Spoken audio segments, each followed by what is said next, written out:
Beans carrot கோஸு போட்டு பொரியல் பண்ணுறேன். அது எப்படி செய்யணும் உங்களுக்கு காட்டுறேன் பாருங்க. குக்கரில் வந்து ஒரு 3 டீஸ்பூன் எண்ணெய் ஊற்றிட்டேன். இதில் வந்து கடுகு போட்டாச்சு. கடுகு பொரிஞ்சதும் கருவேப்பிலை போட்டு வெங்காயம் போட்டாச்சு. வெங்காயம் போட்டாலும் பச்சை மிளகாய் போட்டேன். அதெல்லாம் போட்டு இப்போ வந்து நான் அரிஞ்சு வச்ச கோஸு பீன்ஸு கேரட்டு எல்லாம் போட்டு வதக்கிறேன். இந்த தண்ணியை ஊற்ற வேண்டாம். நம்ம சிம்மில் வச்சு ஒரு விசில் வரத்துக்கு முன்னாடி எடுக்கணும்.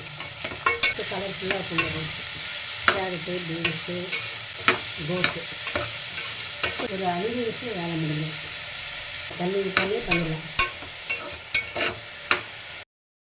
இப்போ குக்கரை மூடியாச்சு. விசில் வச்சுட்டேன். விசில் வரத்துக்கு முன்னாடி அணைச்சிடணும், இல்லாட்டி ரொம்ப குழஞ்சிரும். பச்சையாக இருக்குது பாருங்கள். இப்போ தேங்காய் பூ போட்டோம்னா நல்லா பார்க்கறதுக்கு நல்லாயிருக்கும்.